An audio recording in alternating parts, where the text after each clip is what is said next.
It's Divas That Care Radio. Stories, strategies, and ideas to inspire positive change.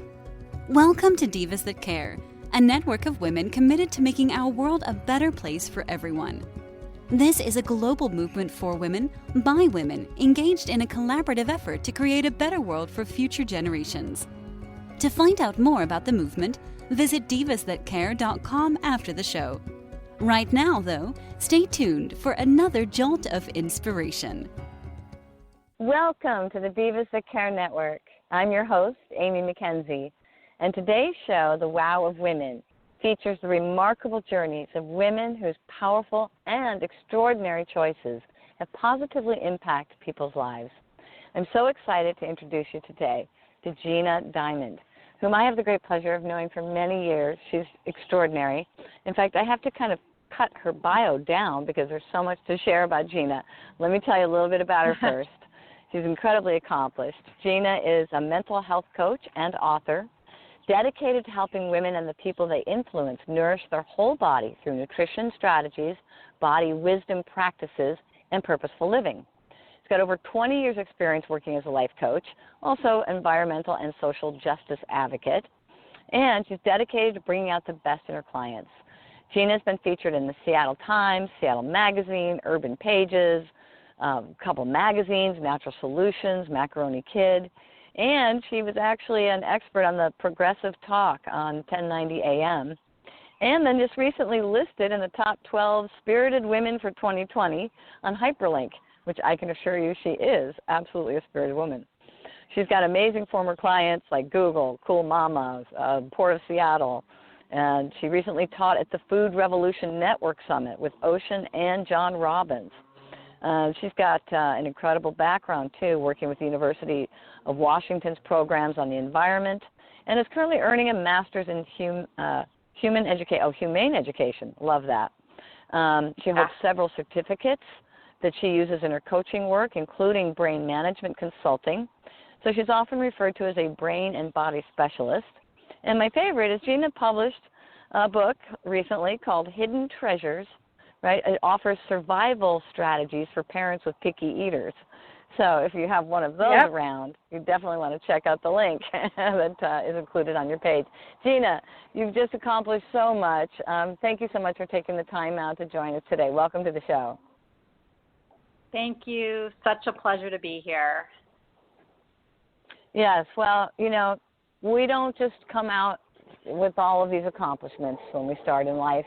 It's a journey, and that's really what we focus on. It is. Yep, it is.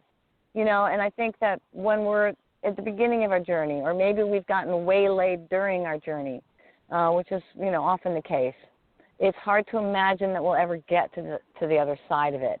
And when we hear stories like yours of just these incredible accomplishments and so much you've done, not to mention an incredible daughter, that I just, you know, I think it'd be really meaningful for people who maybe aren't there yet at this moment, or are just forgetting for a minute that they are superwomen, to maybe go back and share with us a little bit about your story before Gina Diamond was the 2020 spirited girl.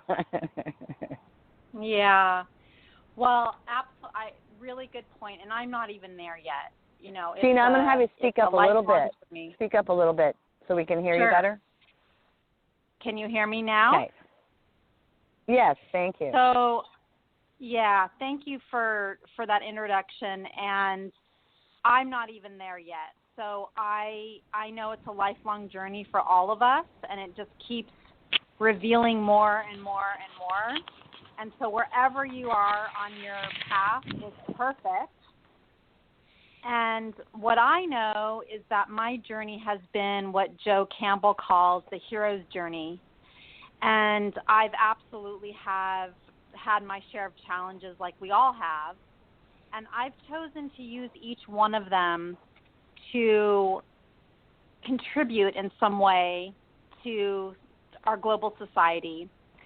And it began when I was a child. I was actually diagnosed with a learning disability, and my parents were told never to send me to college.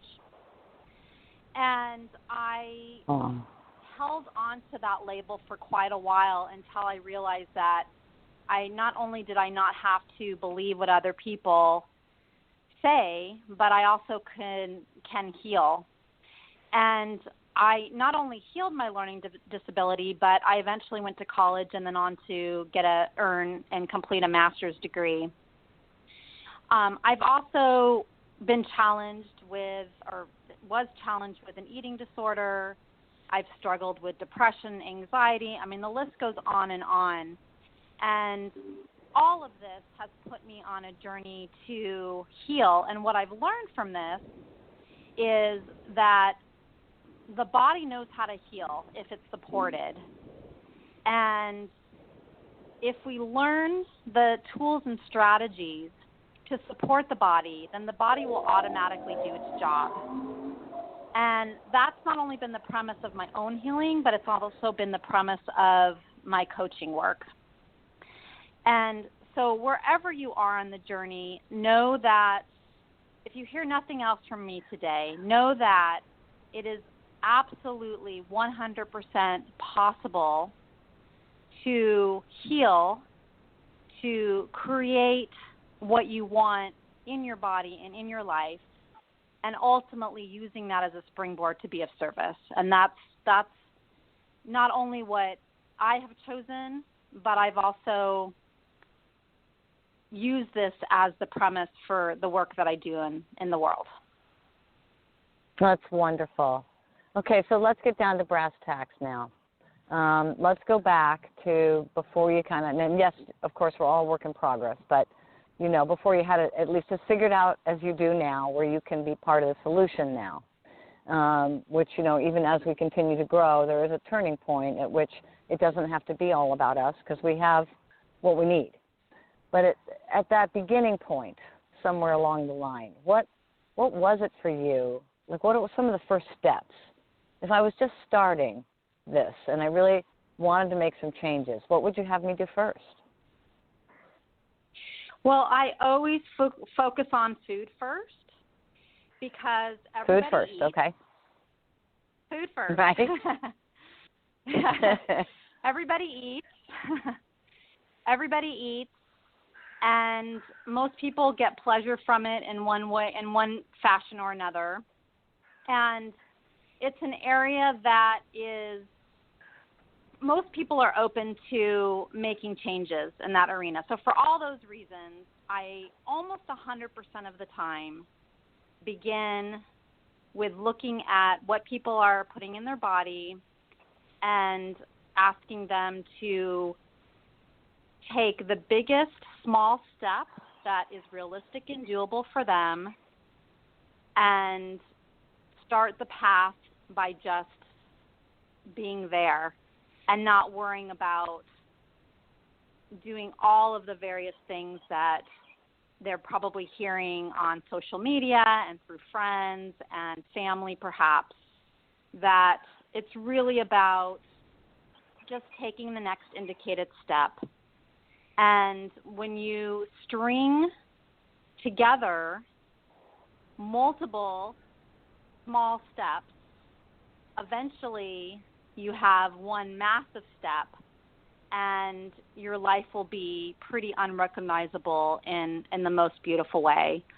And yes, coming back to just keeping it simple and starting with adding, I'm not even talking about taking anything away from your diet, but adding something that's going to increase the nutrient density and also the way your body absorbs that nutrition is a really, really, for most people, a really doable place to begin. Oh, that's great, yeah, because you're not mourning what you've had to give up yet. You're not even going there yet. You're letting someone become maybe inspired if they start feeling better with what they've added. Maybe it's easier to let things go. Do you find that to be true? Yes, that's absolutely true. And I also tell people that even if they don't immediately notice changes, that their body is still healing. And sometimes it does require a little bit of patience and trust that when they begin taking a positive a positive step in the direction that's going to help them reach their end goal, that they may not, I mean, some people do. Some people immediately have, they have brain clarity, they let go of weight, their pain starts to reduce. But I want to tell the people out there that don't have that experience that it's okay, and to trust that your body is still beginning to heal just by the fact that you took a positive step. Right. Okay. All right. So now let's say, we're going along, and regardless of whether I'm really aware of it yet or not, my body's starting to heal, and certainly brain functioning starts to increase. And is that what tied you? I mean, is that what originally attracted you to brain management consulting, that connection, seeing that improvement, or how did that come about, and how does it fit into your coaching? Well, honestly, I was attracted to it because I've suffered from depression, or I did suffer. I've healed it now, but I did suffer. I'm in my 50s, and until very recently, the majority of my life, I suffered from depression. And I have, what I've come to, the truth that I've come to in my work is that there are multiple layers that contribute to disease in the body. And so Food First is fantastic and has changed my life and the life of my clients in multiple ways. And I also needed to explore and dig deeper. For whatever reason in my case, this is not true for a lot of my clients, but for whatever reason in my case, changing my diet and eating pretty exceptionally well most of the time did change a lot of things for me, but it did not solve my depression. And right. So because of that, I chose to be open and to begin to explore other modalities. And so that's how the brain management consulting came into my life, was for personal reasons. And I started taking the classes. It's a combination of yoga, energy healing, and conscious movement. And I started taking the classes purely for myself, knowing that when I do my own healing, I contribute to the healing of the entire world. And once I started taking the classes and falling in love with the practice, I heard that inner voice clearly instructing me to become one of the trainers. And so I followed that inner knowing. You can call it intuition if you'd like. And I went through the training, and what I learned through the training is that our body has multiple brains. We have the mind, and the mind is useful, but it's limited. And we also have, the heart is a brain, the gut is a brain, the fascia is a brain, the liver is a brain, on and on and on. And when we take a look at our health challenges from a root perspective, looking at what the root cause is, and we begin to integrate our entire body and see the wisdom that our entire body has, not just the mind, and we start to teach our body to work together in harmony. In my personal experience and sharing this work with my clients, I have literally witnessed miracles. I have literally seen, just to give you one example, during my training, a woman who was partially blind in one eye and also had her that particular eye was a floater, so it would always go off to the side. And during this training, she dropped to the floor and started bawling, and I didn't really know what was going on because I was focused on my own work. But after the session was over, we asked her, and I looked at her eyes, and I was like, "Oh my gosh, your eye isn't to the side anymore. It's in the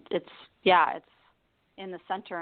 And she was just obviously so emotional because of the spontaneous healing that she experienced. So I'm not promising this is everybody's path, but I'm just saying that there are strategies and tools out there that are can work spontaneously, and that may happen for you, which I really, really hope. And as I said earlier, sometimes it does take patience and time, but you'll get there. If you're persistent and consistent, you will absolutely, your body will begin to heal. That's incredible.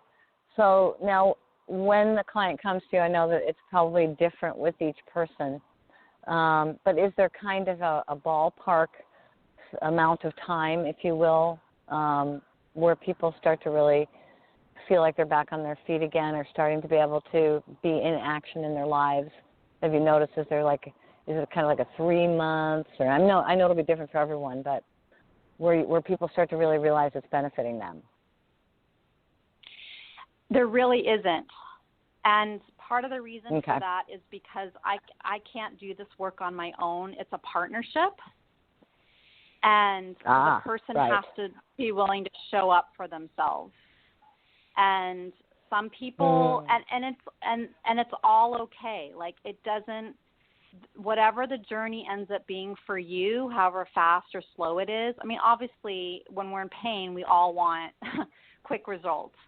And sometimes people's journey is we need to start, sometimes I need to help people be at peace with the pain, be at peace with where they are health-wise, and let go of the resistance to that. And then we can move, and then we can move forward. So everybody starts off in a different place. Everybody is more open to some things, less open to some things. Some people have the bandwidth and the room in their life to bring in lots of changes at once.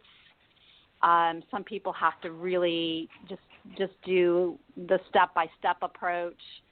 And people are layered, you know. Some people have such deep emotional layers that need to be let go of, and as a result of that, it's not going to be a quick overnight.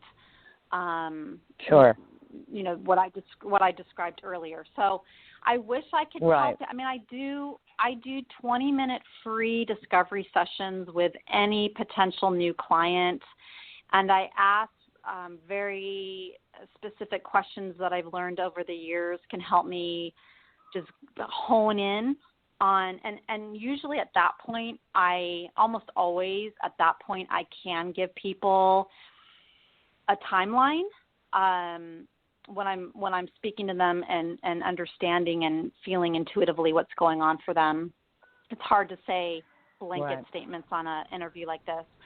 But sure. No, I get it. Ultimately, they have to be willing to show up for themselves, and they have to be open to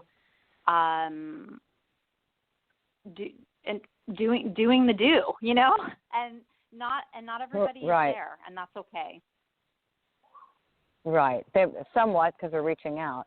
Now, speaking of reaching out, is this something that has to be done in person, or, you know, now that we're, of course, most of us still sequestered in place, or at least to some degree, is this something that you can do over the phone or online? How are you exacting or sharing this coaching? So I am an online coach. I do have an office on Whidbey Island where I live. However, because of COVID, the world has changed. And so I'm moving more towards an online model, which I was headed towards anyway. And but for people who are local or who want to come to the island and do a wellness walk with me, I'm open to that. But primarily we're talking over Skype or Zoom, or for folks that don't have the technology access, we'll do a phone call. Okay, great. And I know your information is people can connect with you right on the page there, that are watching the show and listening to it, I should say, and they can easily find you and reach out to you if people want to connect. That's great that you offer that sort of 20-minute discovery so that people can get a sense of each other and see if that relationship will work. Now, just a quick question, because I want to make sure we touch on your book too. This speaking engagement that you did certainly sounds incredibly exciting, and that's quite an all-star cast that you got to share the stage with, Ocean and John Robbins, at the Food Revolution Network. Tell us about that. What did you get to teach on there? Yeah, so thank you for that question. Let me just go back a minute for what you were saying about the 20-minute discovery session and reaching me. So I wanted to let people know on my website, consciouslivingstrategies.com, I have a Get Started tab, and there's a calendar on there, and you can actually, through my website, you can go in and see when I'm available and sign up for a 20-minute discovery session through that portal. Oh, that's great. consciouslivingstrategies.com. Sign yourself up for that 20-minute free discovery session. That's terrific. Okay. Good. So we like real solid action steps for people. That's terrific. Okay, so now you did this big show. Yep. The Food Revolution Network Summit. What an honor to be included in that. Yeah, it was a beautiful experience with beautiful people, and I absolutely feel very honored that I was able to have a part in it. And I taught a class called I'm forgetting the name of it, but basically it was a cooking class for people that avoid the kitchen. Great. You'd be perfect for that. Well, one of the reasons I teach that is because I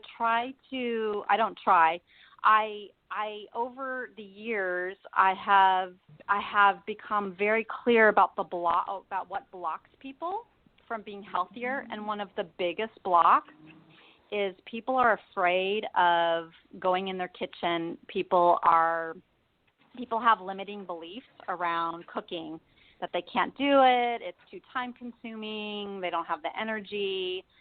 And so this class basically invites people to not only release all of their limiting beliefs around that, but it also gives them really simple strategies that are easy to implement that will help people add more nutrient-dense food into their diets, regardless of how much time they have to cook or how much love they have to cook.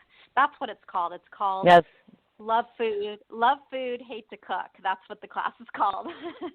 Yeah, I love it. Love Food, Hate to Cook. That's terrific. Well, we've got to get that link on your page as well.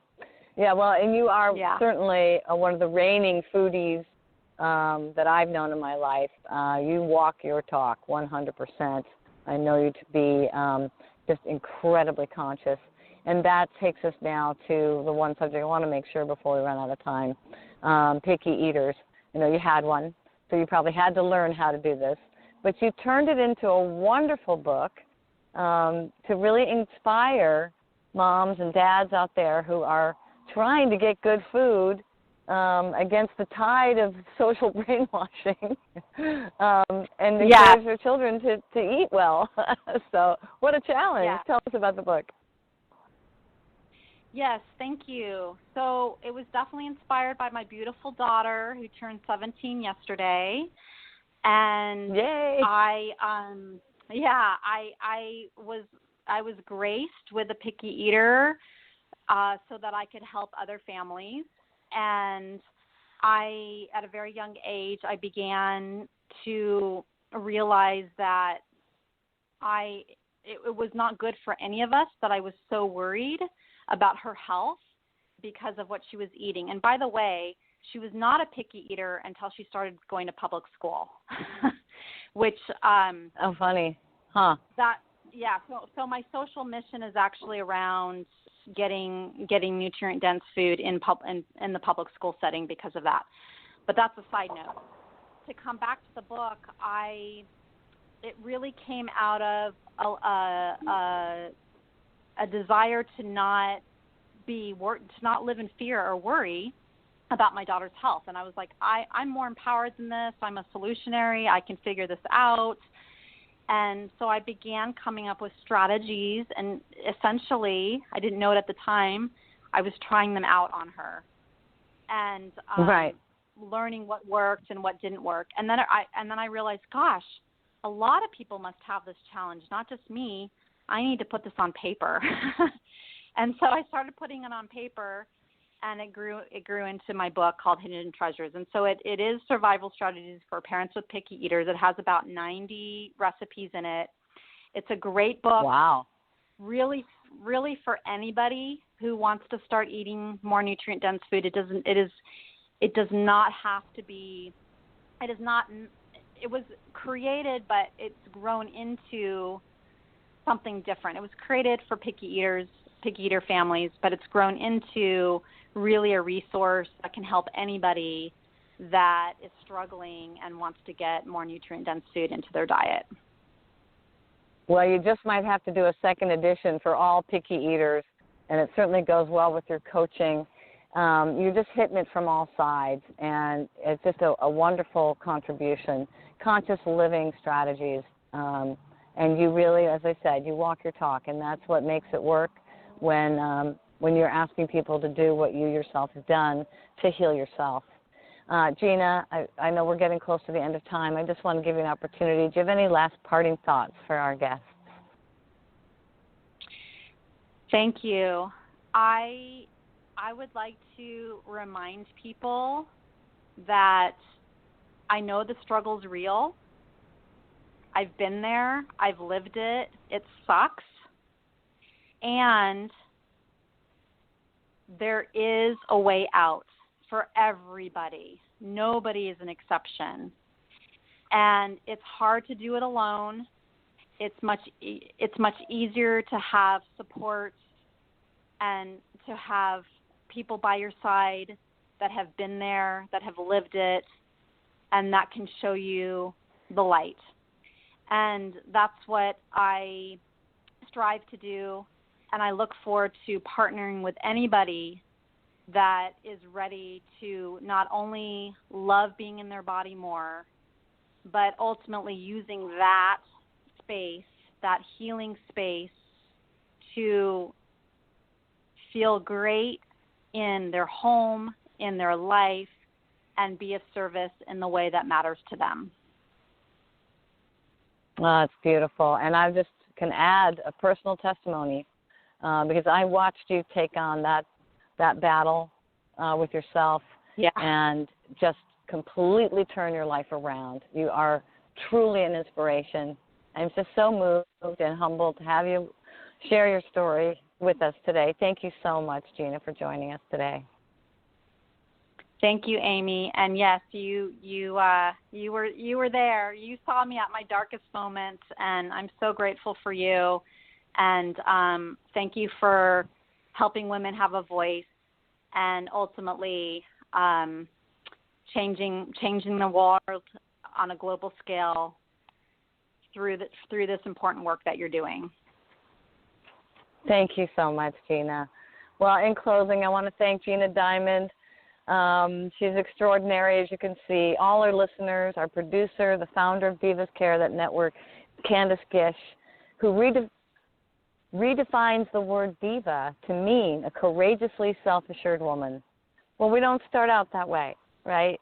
So together, working together, taking advantage of the wonderful work that Gina Diamond is doing, or whatever you want to plug into, become that self-assured woman and join us. We have a platform here for all walks, for sharing our voice in the world, and we invite you to join us.